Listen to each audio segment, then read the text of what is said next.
നാമത്തിന് മഹത്വം ഉണ്ടാവട്ടെ. അനുഗ്രഹീതമായ ഈ നിമിഷങ്ങൾക്കായിട്ട് ദൈവത്തിന് സ്തോത്രം.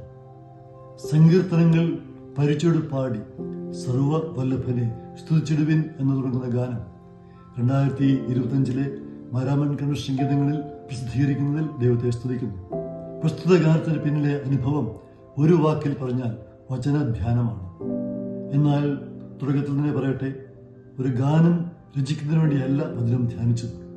വിശുദ്ധ വേദപുസ്തകം വായിക്കുമ്പോൾ, പഠിക്കുമ്പോൾ, ധ്യാനിക്കുമ്പോൾ ചില വാക്കുകൾ, ചില വാക്യങ്ങൾ മനസ്സിൽ പതിഞ്ഞു നിൽക്കാറുണ്ട്. അതുപോലെ നമ്മുടെ വിശുദ്ധ ആരാധനയിൽ പങ്കെടുക്കുമ്പോൾ നമ്മുടെ ആരാധനാക്രമത്തിലെ ചില പദപ്രയോഗങ്ങൾ, ചില ചൊല്ലുകൾ മനസ്സിൽ തങ്ങി നിൽക്കാറുണ്ട്. അപ്രകാരം ഒരു അനുഭവം ഉണ്ടായി. നമ്മുടെ ആരാധനാക്രമത്തിലെ ഒരു പ്രധാന ഭാഗമാണ് കൗമ.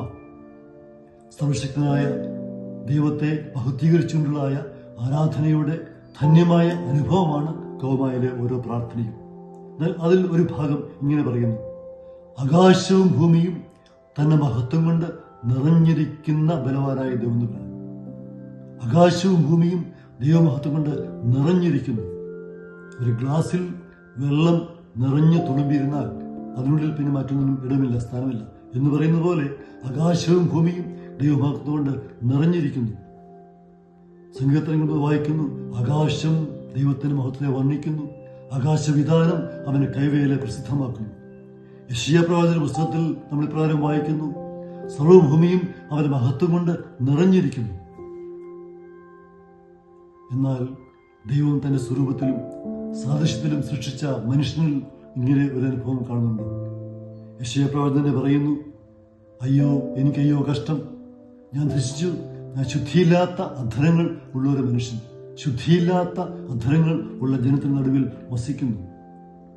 അപ്പോസ്തലനായ വിശുദ്ധ പൗലോസ് റോമർക്കെഴുതിയ ലേഖനം 7-ാമത്തെ അധ്യായത്തിൽ ഇപ്രകാരം പറയുന്നു: ഞാനോ ജഡമായി പാപത്തിന് ദാസനായി വിൽക്കപ്പെട്ടവൻ തന്നെ. എന്റെ ബുദ്ധിയുടെ പ്രമാണത്തോട് പോരാടുന്ന വേറൊരു പ്രമാണം ഞാൻ എന്റെ അവയവങ്ങളിൽ കാണുന്നു. അത് എന്റെ അവയവങ്ങളിലുള്ളതായ പാപപ്രമാണത്തിന് എന്നെ ബദ്ധനാക്കി കളയുന്നു.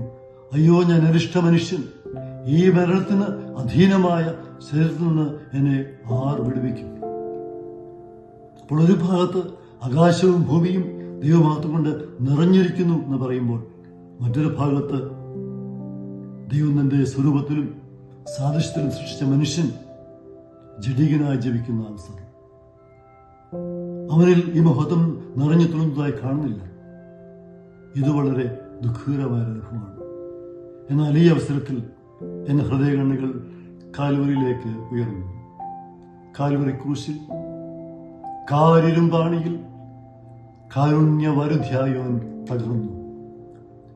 എന്റെ പാപങ്ങൾ നീക്കി എന്നെ ശുദ്ധീകരിച്ച് എന്നിൽ അവന്റെ മഹത്വം നിറഞ്ഞു തുളുമ്പുന്നതിനു വേണ്ടി എന്റെ കർത്താവ് കാൽവരിയിൽ യാഗമായി.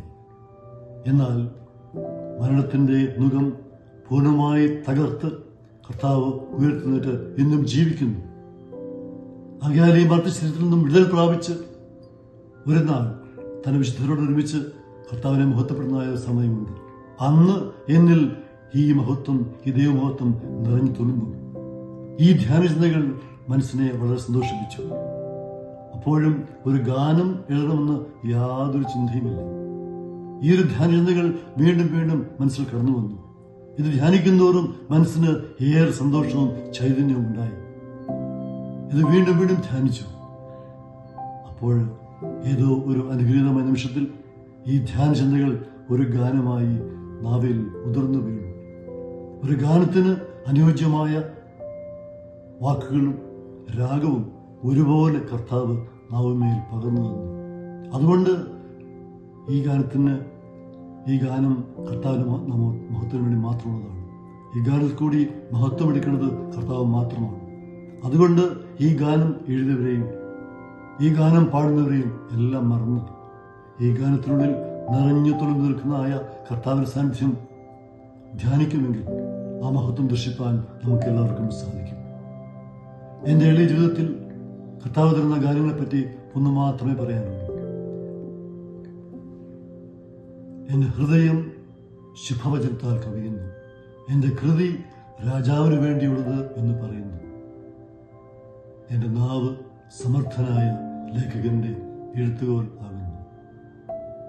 യേശു കർത്താവിൻ്റെ തിരുനാമം എന്നുവെന്നും മഹത്വപ്പെടുമാറാകട്ടെ. ആമേൻ.